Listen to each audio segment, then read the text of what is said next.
Hey guys, welcome to the video. In today's video, I'll be showing you how to swap, replace, or change your instrument cluster on your 7 to 13 body style GMC, Chevy, or Escalade.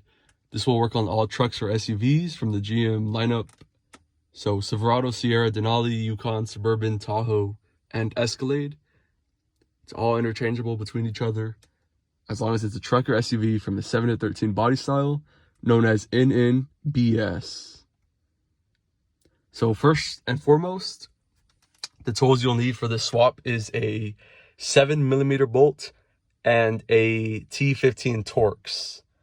So once you have those two, and then obviously you need your ratchet, and you might need an extension. So 3 pieces you definitely need. The fourth is a probably. So ratchet, 7mm, and T15 Torx, as well as your socket. So first and foremost, I have everything unplugged already, but I will follow along and show you guys how to do it from the start. First and foremost, this plastic piece right here is something that we're going to need to remove. So you want to start from the top, just grab your hands behind it and pull it out. You're going to have to give it some force, some tug, because it's in there tightly, but it's only held in by clips, a total of 4 or 5 clips, and you just pull them out. No socket needed yet.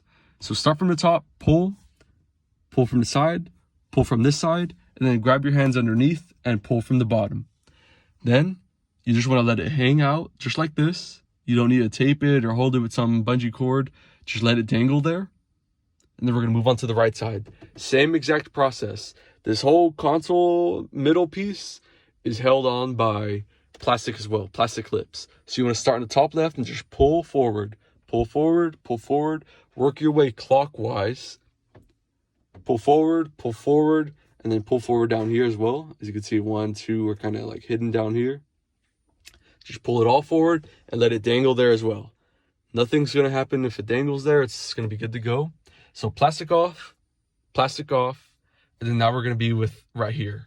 So your gauge is going to look something similar to this once you do those 2 steps. You're going to have your little hat on, and you're going to have your little plastic cover piece on. So with your plastic piece on and your hat on, what you're going to do next is break this off. Not literally break, but you're going to disconnect this from the plastic piece. So the top of the plastic piece has your little sockets, 1, 2, that the little hat holds on to. So what you're going to do is come underneath with your T15 Torx and then unscrew and unscrew. This is going to disconnect the plastic right here from the plastic up top, this one. So it disconnects this from this. Once that's disconnected with your T15, you could go ahead and pull this up and pull it out. It's just held in by clips as well. Nothing hard, nothing crazy. Just give it a good pull, be aggressive with it, and just pull it out. Now you have your hat off, and your plastic cover is still going to be held on. Your gauge pod cluster is still going to be right on top of or in front of this cluster. You're not going to be at this point yet. So with your plastic piece still on, what you're going to have to do is grab your 7mm, and there's going to be a bolt right here, and then there's going to be another bolt right here on the top. Those 2 bolts are what hold the plastic over the actual cluster. So once these 2 7mm bolts are out, you're going to pull the plastic in front and out of on top of the cluster. And then you're going to be exactly where I'm at right now, with just the cluster bolted on and nothing else. So we started with plastic, more plastic, and then disconnecting the plastic here from the plastic up top. And then the last step that we just did was we took the plastic from here out. That's held in by 1, 2 bolts, and then there might be a few clips. So just give everything a good pull. And if it's giving you a hard time, just really give it a good pull, because we've only done 2 bolts so far. Everything else is held in by clips. Once you're right here, if you want to fully remove the cluster, you have 4 more 7mm bolts at each corner. So top left, top right, and then down here, bottom left, and then we're going to move here to the bottom right.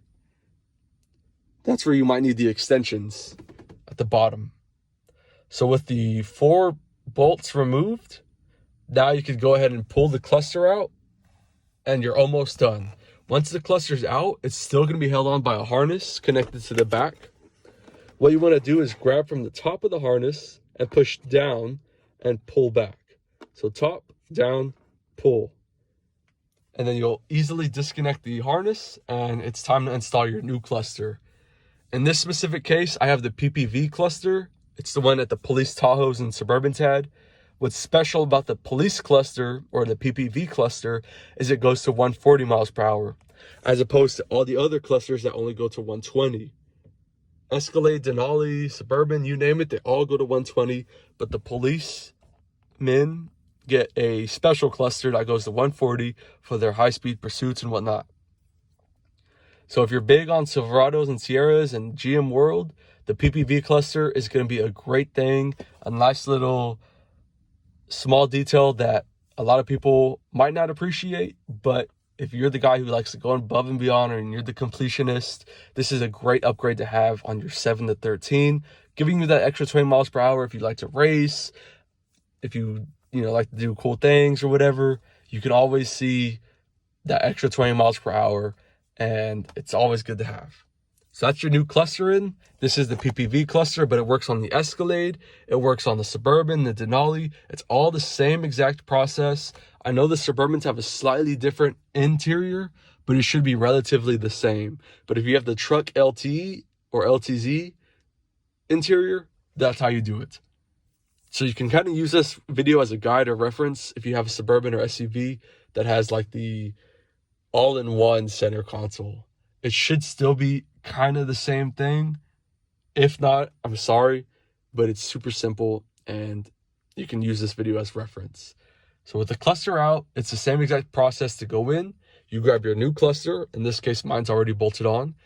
The first thing you want to do with the new cluster is you want to plug the harness in. So once you get the harness in and it's connected to the cluster, go ahead and put the key in and turn it forward. Make sure everything works. In this case, all my gauges work. So we're good to go. Then you want to go ahead and slap it in place. Make sure it clicks all the way.